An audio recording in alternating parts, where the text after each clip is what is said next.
오늘 은혜 받으실 말씀은 고린도서 1장 3절에서 11절 말씀입니다.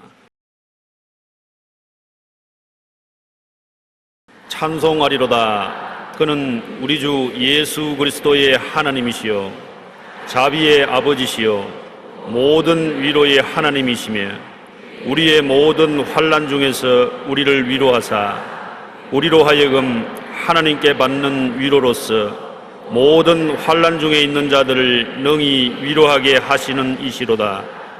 그리스도의 고난이 우리에게 넘친 것 같이 우리가 받는 위로도 그리스도로 말미암아 넘치는도다.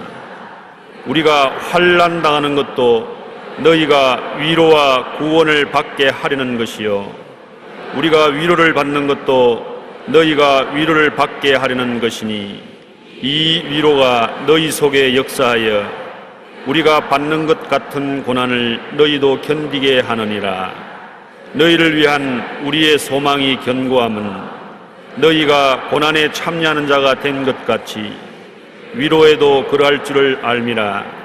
형제들아, 우리가 아시아에서 당한 환난을 너희가 모르기를 원하지 아니하노니 힘에 겹도록 심한 고난을 당하여 살 소망까지 끊어지고 우리는 우리 자신이 사형 선고를 받은 줄 알았으니 이는 우리로 자기를 의지하지 말고 오직 죽은 자를 다시 살리시는 하나님만 의지하게 하심이라. 그가 이같이 큰 사망에서 우리를 건지셨고 또 건지실 것이며 이후에도 건지시기를 그에게 바라노라. 너희도 우리를 위하여 간구함으로 도우라. 이는 우리가 많은 사람의 기도로 얻은 은사로 말미암아 많은 사람이 우리를 위하여 감사하게 하려 함이라. 아멘.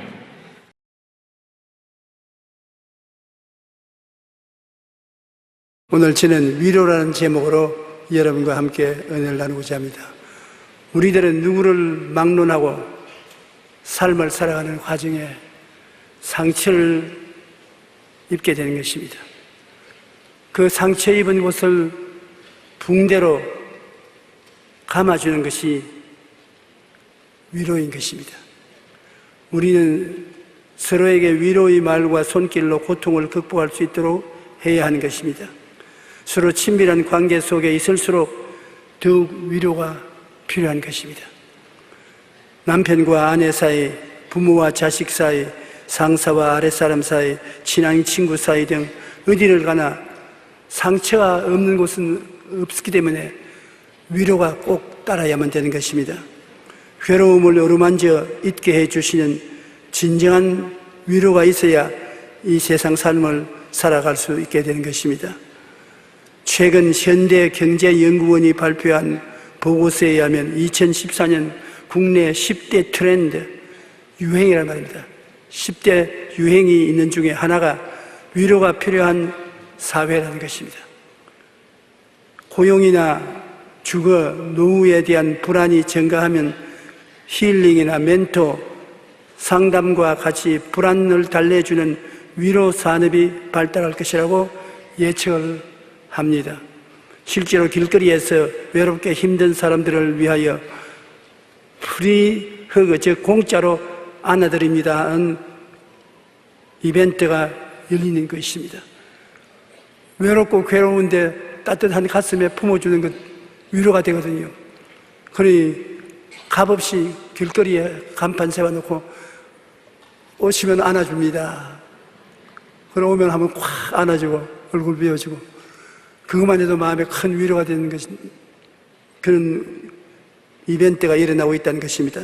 사람의 말을 듣고 고개를 끄덕이거나 가로저음으로 얘기할 수 있는 도리도리 인형이 인기가 있다고 말합니다.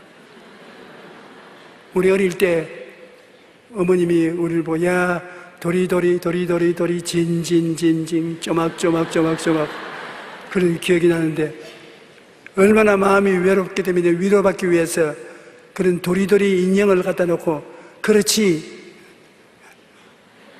이건 싫어. 그걸 보고 위로를 받는다는 것입니다. 그러니 오늘 세상이 얼마나 살기에 고통스러웠다는 것을 알 수 있습니다. 오늘날 많은 사람들이 위로를 필요로 하지만 정작 위로를 얻을 곳이 없다는 것을 말해주고 있습니다. 옛날에는 이웃이 어려운 일을 당하면 찾아가서 위로해 주었고, 구전 일을 당하면 발벗고 나서서 도와주고 해결해 주었습니다.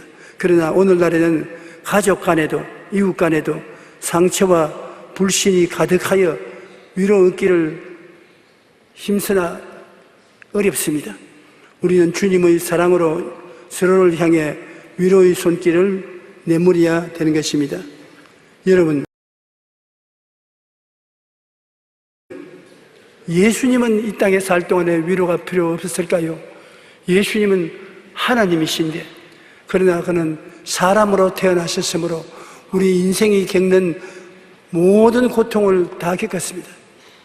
사람이 고통을 당할 때 그 고통을 극복해 나갈 수 있는 길은 위로가 있어야 되는 것입니다. 예수님은 하나님 사람이 되어 오셨기 때문에 사람이 당하는 모든 고통과 상처를 입었으며 인간을 위한 십자가 고난을 당할 것을 생각할 때 한없는 스트레스를 받았었습니다. 그래서 예수님은 하나님 앞에 이 잔을 옮기게 해달라고 기도할 때 땀방울이 핏방울이 되어서 떨어진 적도 있습니다. 주님은 하나님 앞에 할 수만 있으면 이 잔을 옮겨달라고 말씀을 하셨고, 제자들들 앞에서 내 마음이 번뇌스러워 죽을 징이라고 말하는 것입니다. 예수님도 하나님이었지만 순수한 우리 사람으로 오셨기 때문에 사람이 당한 고난을 견디기 위해서는 위로가 반드시 필요한 것입니다. 이를 극복하기 위해 위로가 필요한데 주님께 결정적인 위로를 준 분이 있습니다. 예수님께서 어느 날 베다니아의 나병 환자 시몬의 집에서 식사하실 때 한 여자가 옥합을 품에 품고 왔습니다. 유대 나라에서는 시집 갈 때 지찬물로 옥합에 향료를 채워서 가져가는 것입니다. 옥합이 크고 향료의 질이 좋으면 시집 갈 때 대단한 환영을 받습니다. 그런데 한 여자가 매우 값진 향유, 그냥 값진게 아니라 아주 고급 향유를 가득 채운 그 옥합을 가져와서 그냥 붓는 것이 아니라 예수님 발 앞에 와서 탁 때려서 바삭 하고 깨뜨렸습니다. 그것은 그날로서 자기 인생을 예수님 앞에 다 부어버렸다는 것입니다. 시집도 안 간다. 이제 여태까지 모아놓은 향료를 다 부어버리신 거는 또 새로 언제 모으겠습니까? 내 인생은 이로써 주님 앞에 부어버린다. 그런 의미로 옥합을 깨뜨려서 향기가 가득 차게 향료가 쏟아지는데 이것을 예수님의 머리에다가 부었습니다. 그러고 난 다음에 나머지는 예수님의 발에다가 붓고 그대로 하는 것이 아니라 자기의 머리카락을 싹 펼쳐서 발을 막 닦았습니다. 그러고 난 다음에 예수님을 쳐다보는 그 얼굴에 환희가 넘쳤습니다. 기름이 온 머리, 산발이 된 머리에서 뚝뚝뚝 흐르고 온 손에 기름 천집니다. 예수님은 아무 말도 안 하시고 그대로 음식을 잡수시는 것입니다. 그런데 제자들과 함께 있는 사람들이 얼굴을 시퍼렇게 해서 고함을 치면서 이 여자를 향해서 비난을 했습니다. 마가복음 14장 4절 5절에 보면 어떤 사람들이 화를 내어 서로 말하되 어찌하여 이 향유를 허비하는가? 이 향유를 300데나리온 이상에 팔아 가난한 자들에게 줄 수 있겠도다. 그렇게 고함을 치고 여자를 꾸짖었습니다. 한 데나리는 노동자 한 사람이 하루 일당을 받는 것이 한 데나리입니다. 300데나리니까 노동자가 1년 동안 모은 돈 그만한 값이 나는 기름이었습니다. 그때 예수님께서 한참 계시다가 그 제자들과 사람들에게 힘을 합쳐서 이거 왜 낭비하냐 그렇게 하실 것 같은데 안 했습니다. 주님은 이 여자를 변호했었습니다. 예수님이 마가복음 14장 19절로 8절에 보면 예수께서 이르시되 가만히 두라. 너희가 어찌하여 그 여자를 괴롭히냐. 그가 내게 좋은 일을 하였느니라. 가난한 자들이야 항상 너희들과 같이 있으므로 너희가 도와주고 싶으면 도와줄 수 있지 않느냐? 나는 항상 같이 있지 않는다. 나는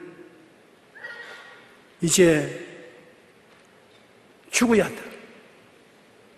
그런데 이 여자가 힘을 다하여 내 몸에 향유를 부어 십자가에 못 박혀 죽을 장례를 감당할 수 있도록 준비해 주신 것이다. 예수님은 이 여인이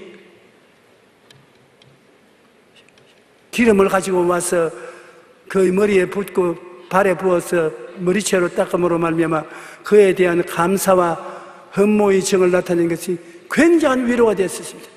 예수님 얼마 아니면 세상을 떠셔야 되실 때 이거는 모든 사람이 자기를 버리고 나갈 것을 알고 계신 예수님께서 이 이름 모를 여인이 와서 그를 사랑해주고 격려해주는 데 대한 마음의 위로가 얼마나 큽니까? 형언할 수 없는 것입니다. 그러므로 예수님은 이 여자를 꾸짖는 자를 주님께서 크게 꾸짖고 변호해 주셨습니다. 그리고 주님께서 뭐라고 말씀하십니까? 이 복음이 전해지는 곳은 천하 어느 곳에든지 이 여자가 한 일이 기념될 것이라고. 이 세상에 낭비가 있는데 허랑방탕해서 낭비하는 낭비도 있거니와 거룩한 낭비도 있습니다. 하나님을 영광스럽게 하고 사람에게 생명을 주는 낭비는 거룩한 낭비인 것입니다. 이 여인은 거룩한 낭비를 한 것입니다. 마가복음 14장 9절에 내가 진실로 너희에게 이르노니 온 천하 어디서든지 복음이 전파되는 곳에서 이 여자가 행한 일도 말하여 그를 기억하리라. 엄청난 칭찬인 것입니다. 온 천하 만국에 복음이 전거되는 곳은 이 여자가 기름을 내 발에 머리에 부은 것이 기념되리라고 했습니다. 바로 그 예수님의 예언이 이루어져서 오늘날 제가 2000년 후에 여의도 순복음교회 강단에서 이 여자가 한 일을 여러분에게 알려드린 것입니다.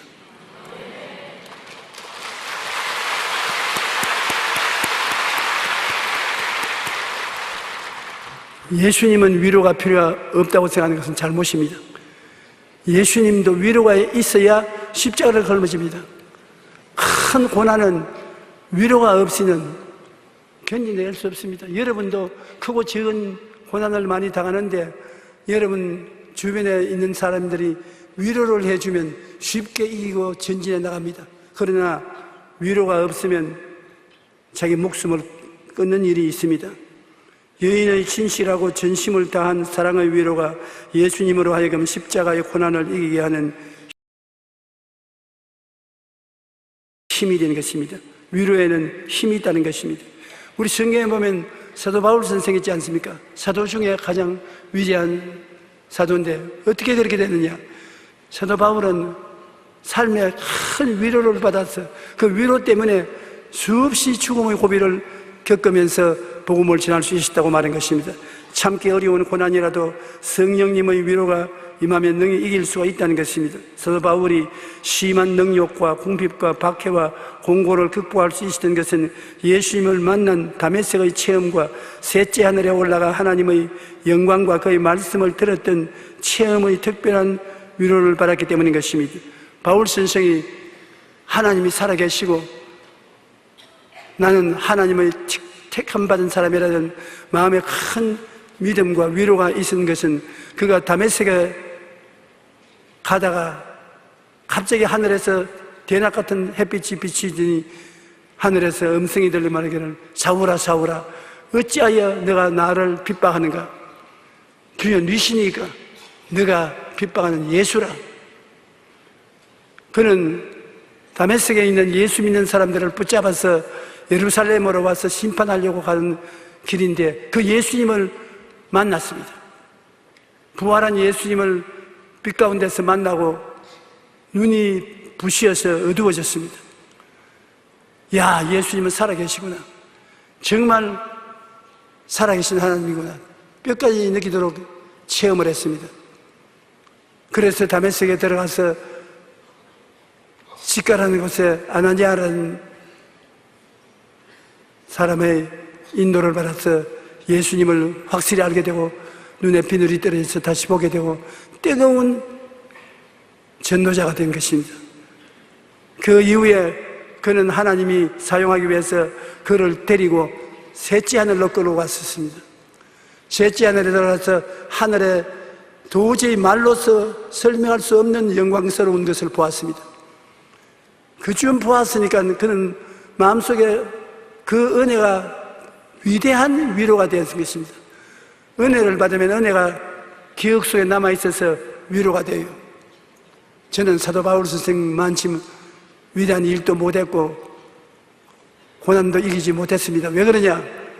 하나님이 사도 바울 선생에게 주신 은혜를 내게도 주셔서 좀 대낮에 예수님을 만나보게 해주시고 셋째 하늘에 올라갔다 내려오게 해주시면 나 바울보다 더 크게 했을 거예요.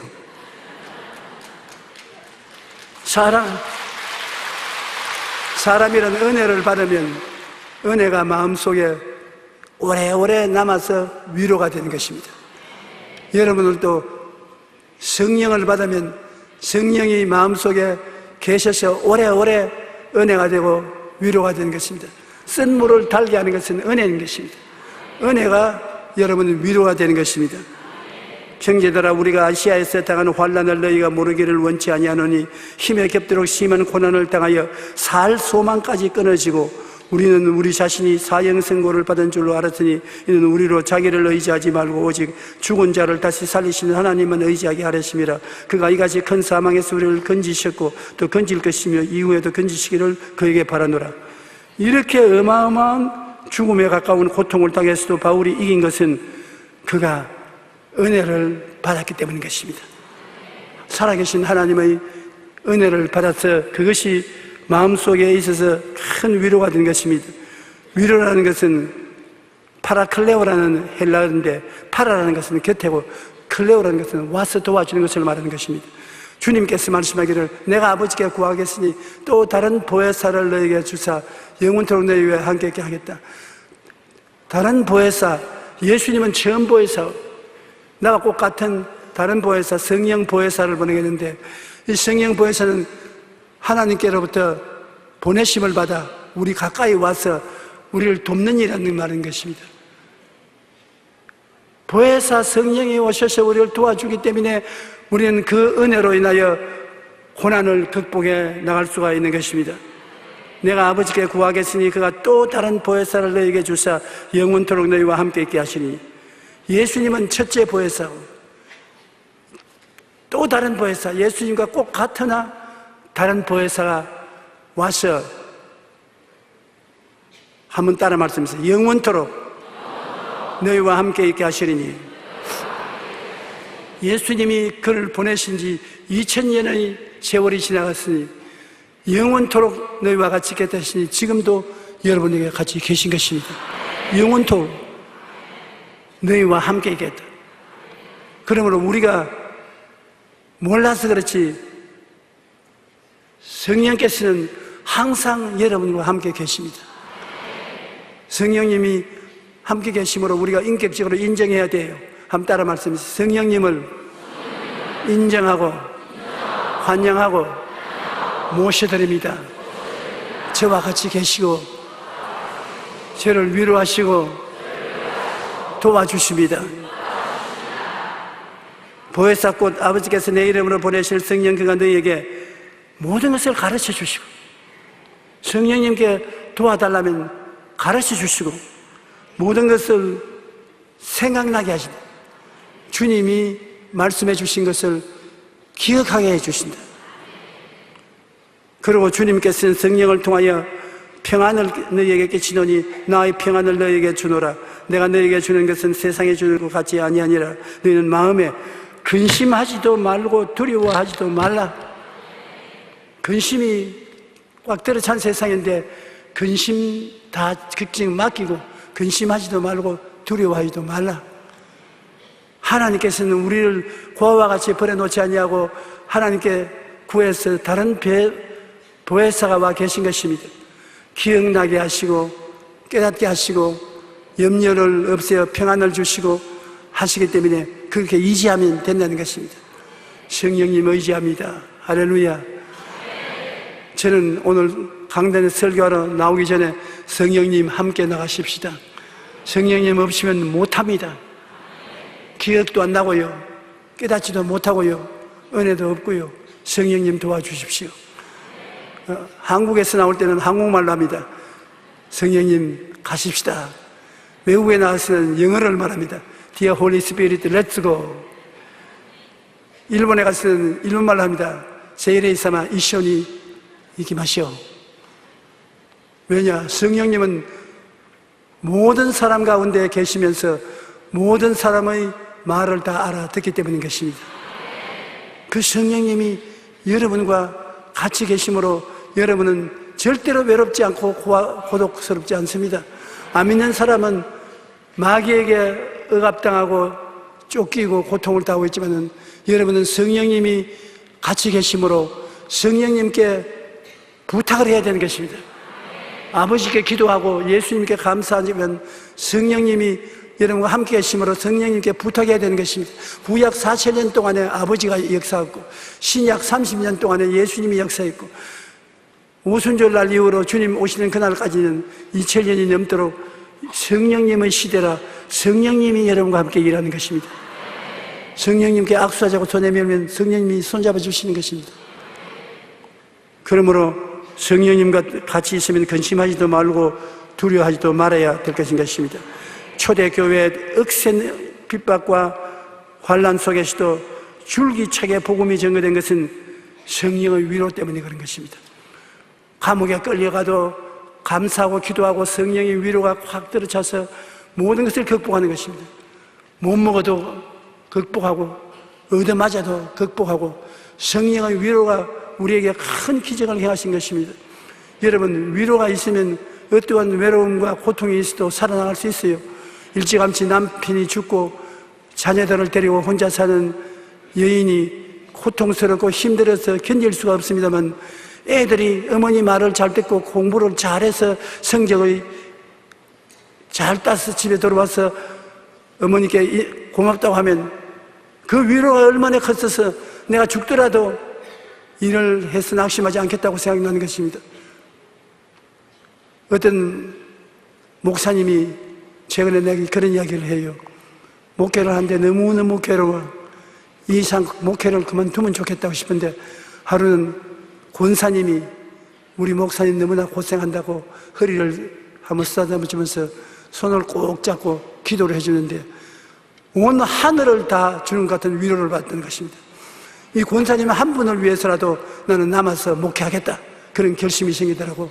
위로라는 것은 너무나 좋다고 그렇게 말을 합니다. 그래서 내가 이제 알았느냐, 나는 50년 동안 목회하면서 어느 곳에 가든지 교인들이 나만 보면 주시옵소서 주시옵소서, 제자들도 오기만 오면 적어도 주시옵소서, 많아도 주시옵소서, 돈이 필요합니다 주시옵소서, 그렇게 달라고만 하는 말을 듣다가 나에게 조그마한 먹거리를 가지고 와서라도 앞에서 기도해 주시고 이거 먹고 건강하라면 그것이 마음에 얼마나 고맙고 위로가 되는지 더 기도하고 더 열심히 교회 사업을 해야 되겠다는 그런 힘이 생기는 것입니다. 여러분, 위로가 필요가 없는 것 같이 생각하지만 그 잘못 생각입니다. 절대적으로 위로가 있어야 되는 것입니다.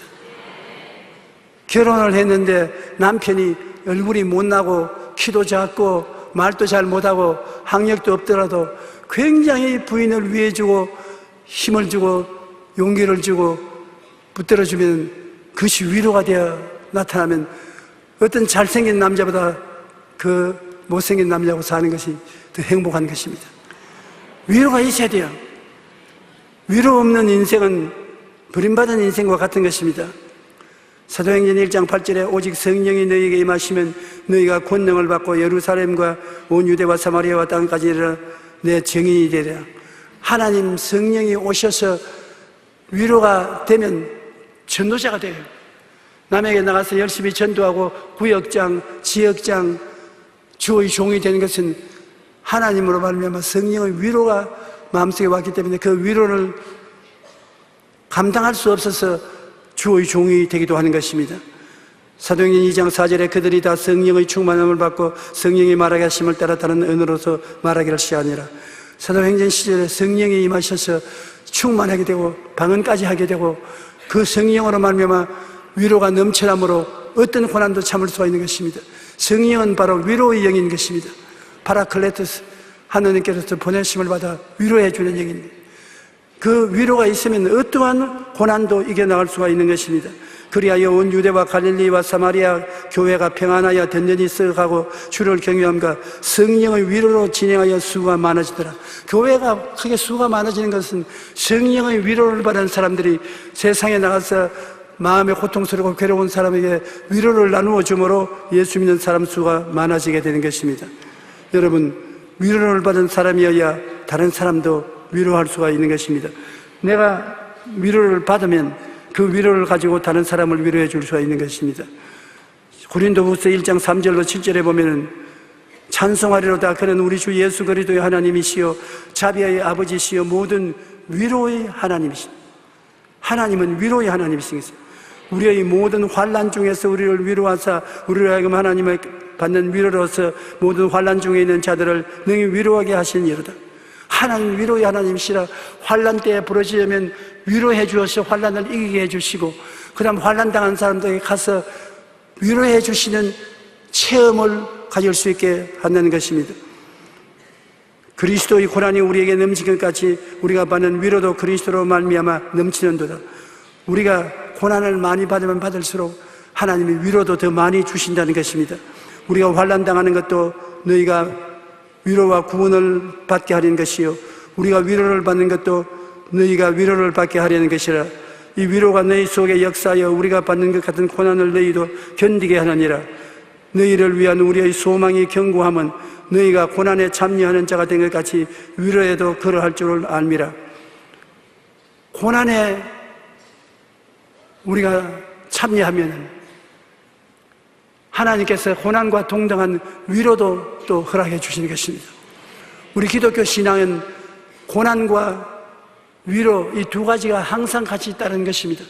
고난 없는 신앙이 없어요. 예수 믿으면 여러 가지 고난을 당해야 되는 것입니다.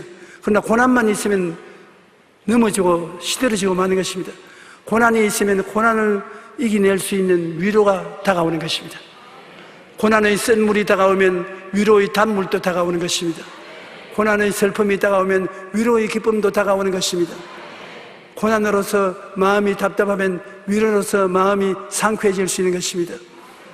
이 위로가 하나님의 성령을 통해서 오고 말씀을 통해서 오는 것입니다. 성령이 충만할 때 위로가 되고 하나님 말씀을 공부할 때 말씀은 살아서 운동력이 있어서 여러분 마음에 위로가 되는 것입니다. 그러므로 우리가 살아갈 동안에 아무리 위대한 사람도 위로 없이는 이겨나갈 수 없는 것입니다. 구약시대 가장 위대한 선지자가 누구였죠? 누구였습니까? 엘리야였죠. 엘리야가 이스라엘 아합 왕 시대 이방 여자 이세벨을 아내로 데리고 와서 온 이방의 신상을 이스라엘 백성들이 섬기게 만들었습니다. 하나님을 등지게 했습니다. 그때 선지자 한 사람이 남아있었는데 엘리야였습니다. 엘리야가 가멜산에 바알 우상 선지자 450명을 불러 모아놓고 내기를 했습니다. 네가 믿는 바알이 참 하나님이냐 나 여호와가 참 하나님이냐. 시합을 해서 불이 내려와서 태우는 제단을 태우는 신이 참신으로 하자. 그런데 바알의 450명 선지자들이 오전 중에 내내 춤을 추며 화음을 지르고 기도해도 불이 안 임했습니다. 그러나 오후 제사 지을 때쯤 될 때 엘리야는 제물을 갖다 놓고 물동이로 물을 부어놓고 하나님께 부르짖으니 하니 하늘에서 벼락치듯이 불이 떨어져서 그 짐승을 다 태웠어요. 그래 모든 백성들이 야훼가 하나님이라고 고함을 치고 엎드렸습니다. 그 백성들이 도움을 받아서 바알 신수 선지자 450명을 잡아서 기도하는 시내가에 내려가서 칼을 가지고서 모가지를 다 베었습니다. 450명의 목을 베자니 얼마나 힘이 들었겠습니까? 그러고 난 다음에 기도를 하니 3년 6개월 동안 비가 안 오던 그 땅에 비가 왔습니다. 그래서 그가 시내로 들어와서 집 안에 들어가서 잠을 자는데 이세벨이 그 이야기를 듣고 사람을 보내서 내일 아침에 너 목을 내가 베겠다. 그렇게 위대해서 하늘에서 불을 내리게 3년 6개월 동안 비가 오는 하늘에 비가 오도록 한 그도 지치고 피곤할 때 협박을 받으니까 끄꾸러졌습니다. 마음에 불안과 공포가 꽉 들어차서 그 길로 일어나서 유다 벨세바에 가서 종을 거기에 두고 하룻길을 걸어서 사막 속으로 들어가서 로뎀나무 밑에 앉아서 엉엉 울면서 하나님이여 이제 나는 못 견디겠습니다. 나의 생명을 거두어 주셔서 나는 선조보다 못합니다. 나는 죽기를 원합니다. 그렇게 위대한 사람이 한마디 말로 하늘에서 벼락이 떨어져서 450명 바알 신상을 섬기는 사람을 다 붙잡은 그가 어떻게 그렇게 약해졌습니까? 사람은 위로가 없으면 지치고 피곤해지면 약해지는 것입니다. 그렇기 때문에 자살한 사람이 많아요. 그렇게 잘 살던 사람이 사업에 실패하고 고난을 당하고 난 다음엔 위로를 받지 못하고 자살한 것입니다. 그래서 그는 로뎀나무 밑에 들어 누웠습니다. 그리고 될 대로 되라 잠을 들었는데 하나님이 엘리야를 어떻게 했습니까? 천사를 보내어서 어루만져 주었습니다. 그냥 만져주는 게 아니라 어루만져 주었던. 여러분, 남편이 하루 종일 직장에서 일하고 피곤해 오면 아내가 집에서 기다렸다가 밥만 해주면 되는 거 아닙니다. 어깨도 어루만져 줘야 돼요. 발다리도 만져주고 수고했다고 우리 식구들 먹인다고 고생한다고 그러면 속으로 웃든지 울든지 합니다. 위로가 충만해지는 것입니다. 자꾸 부인이 잔소리한다고 하지 말고 남편 대신 여러분 얼마나 수고하냐 오늘 내가 위로 좀 해주마 그러고 품어주고 어루만져주면 모든 피곤이 다 사라지는 것입니다. 천사가 엘리야에게 와서 그냥 말만 한 것이 아닙니다. 엘리야에게 와서 아주 낙심해서 넘어 쓰러져 있는데 어루만져 주었어요. 사람이 어루만져도 기가 막히는데 천사가 어루만져 주었으니 얼마나 좋겠습니까? 그러고 난 다음에 천사의 손에 물 한 병과 떡을 가지고 왔었습니다. 떡을 먹여주고 그 다음에 물을 마셔주고 그러고 난 다음에 한심 더 자라. 피곤하지 한심 더 자라. 한심 더 재우고 난 다음 또 어루만져 주어서 그 다음 물 주고 떡 주고 그러니까 엘리야가 살아나서 옛날 엘리야가 되고 마는 것입니다. 아주 놀라운 하나님의 역사를 베풀기 위해서 호렙산으로 그 먼 길을 걸어간다고 피곤치 않았었습니다. 엘리야 같은 사람도 위로를 받아서 낙심한 데서 일어났는데 여러분 위로를 받아야 돼요. 그래서 교회에 나오면 목사님이 강단에 서가지고서 자꾸 죄인들이여 죽을 놈 살릴 놈 이 세상에 지금 벼락을 맞을 것이다 소돔 고모라로 다 불탈 것이다 그런 소리 들으면 세상에 그렇지 않더라도 사는데 축 피곤하고 지친데 교회 와서 목사님께 늘씬 말씀으로 맞고 나면은 어깨가 축 늘어져 가지고서 올 때 갈 데가 없는 처지가 되고 마는 것입니다. 백성들은 위로를 해줘야 되는 것입니다. 여러분 전부 다 위로받을 자격이 있습니다. 하나님이 여러분을 위로해 주시기를 원하시는 것입니다. 이사야 40장 1절에 한번 따라 말해주십시오. 너희의 하나님이 이르시되 너희는 위로하라. 내 백성을 위로하라. 그러므로 저도 오늘 이 자리에 서서 여러분을 위로해야 돼요. 저희 설교를 듣고 위로를 받지 못하면 내가 실패한 것입니다. 설교를 듣고 난 다음 그 목사 이름이 뭐라 하더라? 용기라 하지. 용기를 얻었다. 난 오늘 용기를 얻었다. 여러분 위로를 받고 용기를 얻어 나갈 때에 주 이름으로 축원합니다. 우리는 어떻게 위로합니까? 로마서 12장 15절처럼 즐거워하는 자들과 함께 즐거워하고 우는 자들과 함께 울라. 즐거워하는 잔치집에 가서 울고 있으면 이건 저주하는 것도 아니고 아주 망쳤습니다. 초상집에 가서 하하하하 아이고 오랜만이다 어떻게 여기 왔냐 아주 고약한 사람들인 것입니다. 분위기를 따라서 우는 자에게 같이 울고 웃는 자에서 같이 웃어야 위로를 줄 수가 있는 것입니다. 오늘 사람들은 비난과 공격으로 말로서 상처를 줍니다. 잠언서 12장 18절 보면 칼로 찌름같이 함부로 말하는 자가 있거니와 지혜로운 자의 혀는 양약과 같으니라. 아주 말을 칼로서 찌르는 것처럼 하는 사람이 있습니다. 만나면 앉자 말자 허물을 말하고 과거에 잘못한 것을 말하고 칼로서 찌르는 것이 고통을 주는 것입니다. 정말 괴롭습니다. 가정에 이혼하는 부부들 보면 서로 말로서 칼을 찌르는 것과 같은 것입니다. 그러한 행동을 하기 때문에 서로 미움이 꽉 들어차게 되는 것입니다. 우리가 말로써 허물을 덮어주고 그듭 말을 한 것을 또 말하고 한 것을 또 말하고 하지 않으면 사람을 위로할 수 있는 것입니다. 허물을 덮어주는 자는 사랑을 구하는 자요 그것을 그듭 말하는 자는 벗을 이겨나는 자라. 남에게 잘못을 지적할지라도 한두 번만 하면 그분이지 두 번 하고 세 번 하고 또 하면 분노가 생기는 것입니다. 그러므로 아내된 대신 여러분 남편에게 원망스러운 말이 있거든 한 번쯤 하고 마십시오. 한 번쯤 해도 저기 속으로 충분히 알고 있는 것입니다. 그것을 또 하면 낙심시키는 것입니다. 아주 고약한 생각이 떠올라서 대결을 하는 것입니다. 남편이 아내에게 부탁하는 것도 한두 번만 하면 되는 것이지 자꾸 거듭거듭 말하면 상처를 입히게 되는 것입니다.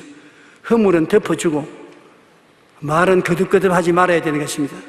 우리가 사랑과 이해와 칭찬과 동정으로 위로하는 것을 힘쓰고 애써야 되는 것입니다.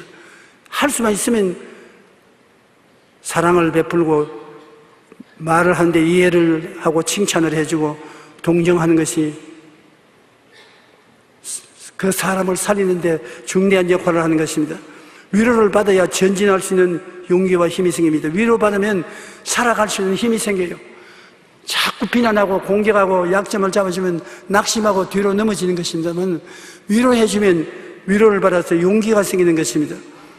한 사람이면 폐가 있거니와 두 사람이면 맞설 수 있나니 세 겹줄은 쉽게 끊어지지 아니한다고 한 말은 바로 두 사람 이상 있으면 위로하고 격려함으로 굉장한 힘이 생긴다는 것입니다. 그렇기 때문에 우리는 성령 충만하여 여러분 만나는 사람마다 항상 위로해 주시기를 주님 이름으로 축원합니다. 잘하는 것은 자꾸 잘한다고 칭찬해주고 못하는 것은 지적하고 싶으면 한 번쯤 하고 난 다음엔 하지 말아야 되는 것입니다. 장점을 말하고 단점은 덮어주는 것이 여러분 위로를 베풀어 주는 것입니다. 성령님도 우리 연약함을 도우시나니 마땅히 빌 바를 알지 못하나 성령이 말할 수 있는 단식으로 우리를 위해서 친히 간구해 주십니다. 우리가 하나님 성령께 의지하고 기도하면 성령이 우리를 방언을 통해서 도와주시고 또 이 말씀은 여러분 성경에 하나님이 주시는 교훈이라고 생각하면 안 되는 것입니다. 교훈도 되지만은 실제로 이것은 약이 되고 치료가 되고 양식이 되고 도움이 되는 것입니다. 여러분 마음에 병들거나 육체가 병들 때 일반 약을 먹어도 약이 몸에 낫지 않고 괴로울 때 이 성경 말씀 있지 않습니까? 마음의 즐거움은 양약이라도 마음의 즐거움은 뭐라고요? 약이라고 했어요. 성경 말씀이 그랬어요. 실제 눈에 안 보이지만은 하나님이 주신 실제 약인 것입니다. 마음의 즐거움은 양약이라도. 그러므로 몸이 아프면 여러분 마음의 즐거움을 가지는 거예요. 어떻게? 나는 즐겁다, 나는 기쁘다. 나는 즐겁다, 나는 기쁘다. 내 입에 말로 내가 묶였으면 내 입에 말로 내가 사로잡힌다고 했으니까 말하면 마음이 그것을 받아들여요. 내가 기쁘고 즐겁다. 그러면 그것이 마음의 즐거움은 양약이라도 약이 돼요. 하나님이 사용하는 약이 되어서 보통 약으로서는 못 고칠 병들이 척척 낫는 것입니다. 그러므로 몸이 아플 때 암이 들렸든지 관절염이 들렸든지 불면증이 들려서 호소하든지 할 때는 여러분 앉아가지고서 혹은 누워서 나는 기쁘고 즐겁습니다. 나는 기쁘고 즐겁다. 나는 기쁘고 즐겁다. 자꾸 말하면 약을 먹는 것입니다. 그래가 한심 자면 깨끗이 나와버려요. 참말입니다. 아주 감기기가 있거든 다른 것 하지 마십시오. 아스피린 안 먹어도 좋아요. 나는 기쁘고 즐겁다. 할렐루야. 나는 기쁘고 즐겁다. 나는 기쁘고 즐겁다. 그러고 난 다음 한숨 자고 나면 감기가 온데간데 없으니까. 하나님의 약을 먹었으니까. 한번 따라 말씀해주세요. 나는 기쁘고 즐겁다. 나는 기쁘고 즐겁다. 나는 기쁘고 즐겁다. 이제 예배 바치고 나갈 때 다리가 갑순한지 아닌지 알아보세요. 아주 어려운 문제가 생겼으면 여러분이 하나님 말씀을 택해서 내게 능력 주신 자 안에서 능치 못하심이 없나니라. 내게 능력 주신 자 안에서 내게 능치 못하심이 없나니라. 이게 어려움을 해결하는 약입니다.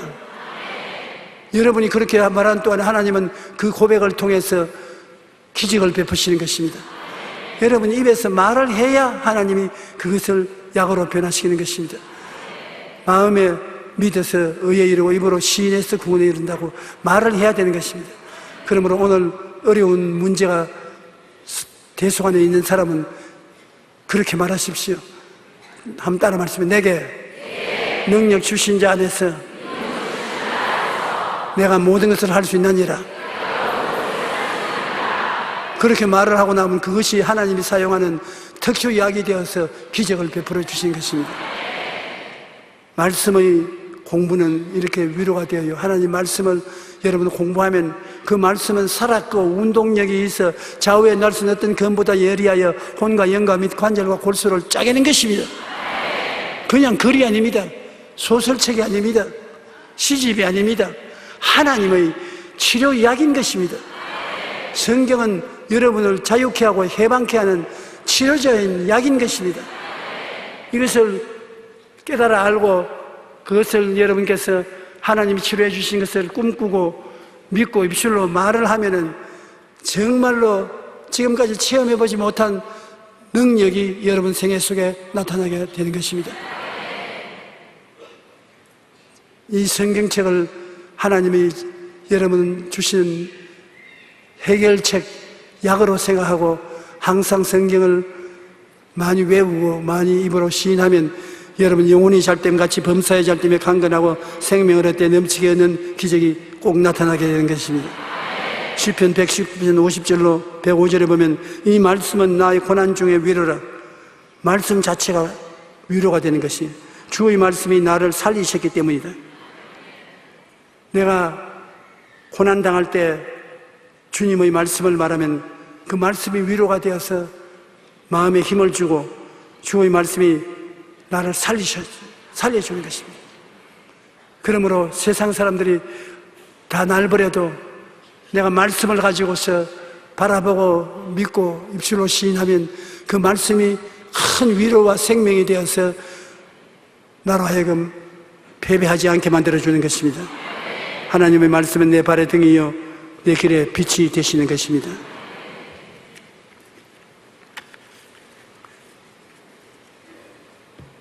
위로가 없이 고난만 당하면 희망을 잃고 자살하게 되는 것입니다.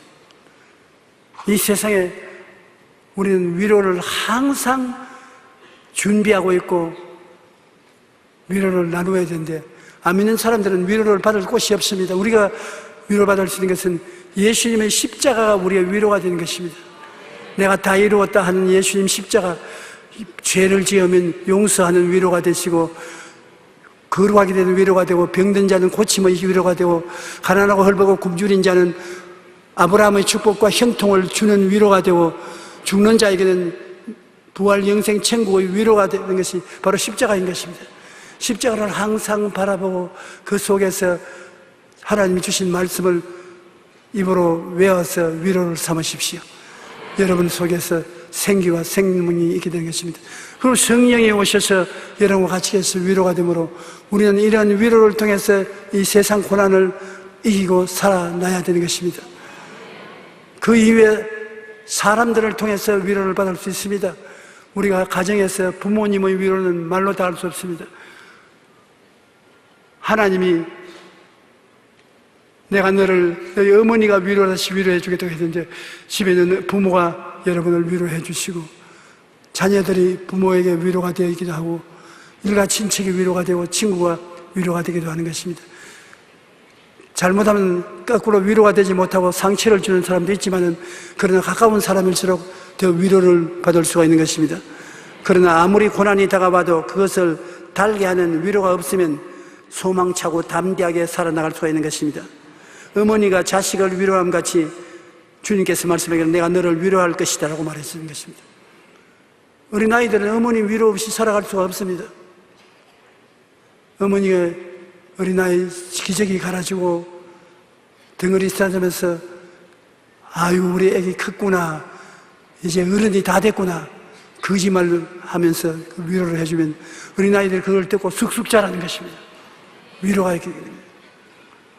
공부를 잘 못하는 것도 어머니가 위로를 해주면 공부를 잘하게 됩니다. 에디슨은 너무나 공부를 못해서 학교 교장 선생님이 에디슨은 어머님과 함께 불렀어. 이런 천치는 우리 학교 생기고 처음 보았습니다. 도저히 교육을 못 시키시니 데리고 나가십시오. 그래 어머니가 말하기를 아닙니다 교장 선생님, 우리 아들은 너무 머리가 좋기 때문에 일반 애들하고 같을 수가 없습니다. 천재이기 때문에 바보들은 일반 아이들하고 같이 못 있으니 내가 교육시키겠습니다. 그래서 에디슨을 데리고 나갔는데 그 에디슨이 지금 우리에게도 덕을 끼치고 있지 않습니까? 이 전등불 에디슨이 발명했어요. 5만 가지 필요한 것을 발명해서 우리를 편하게 했는데 그 에디슨이 어머니의 위로의 말 한마디 때문에 그렇게 될 수가 있는 것입니다. 이 세상에 위대한 일을 한 사람들은 어머니의 위로의 말로서 위대한 사람이 된 사람이 많습니다. 그러므로 여러분 어린아이들에게 쥐어박지 말고 위로해 주십시오. 넌 위로가 머리에 좋다. 위로해 주십시오. 카루소 같은 사람은 유명한 독창가였습니다. 노래를 잘 불렀습니다. 그런데 그가 음악학교에 갔는데 학교 선생이 불러서 이만큼 돼지 먹다는 소리 하는 사람 처음 봤다. 아주 음악가가 못 될 것이다. 얘는 음악 공부 소질이 없다. 완전히 낙심해서 좌절해 왔는데 그 어머니가 아니야 우리 아들은 음악을 잘해. 반드시 성공한다. 소질이 있다. 어머니가 가톨릭교 신자였는데 가톨릭교회에 나가서 성가대에 들어가서 노래하게 했었습니다.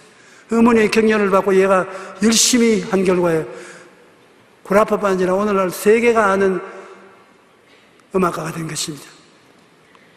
격려를 해주면 변화가 다가오는 것입니다. 여러분이 요사이 저보고 격려를 많이 해주십니다. 옛날보다 얼굴이 더 좋아 보인다. 더 건강해 보인다. 설교도 옛날보다 더 깊이 있게 잘한다.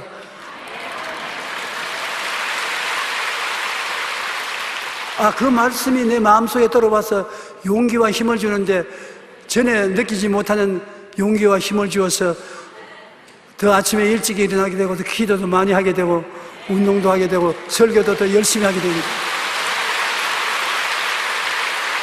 감사합니다.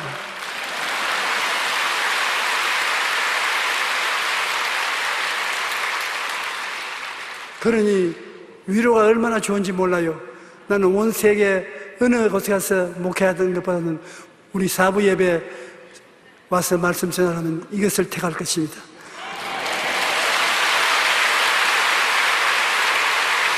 여러분들 모두 다 넘버원이에요.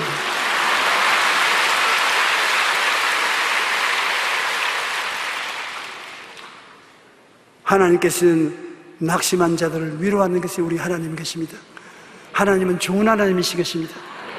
낙심한 자에게 위로와 격려를 주어서 일어나게 하시는 것이 우리 하나님이 하시는 일인 것입니다. 우리를 사랑하시고 영원한 위로와 좋은 소망의 은혜로 주신 이가 하나님이요 우리 주 예수님이요 보혜사 성령님이 되시는 것입니다.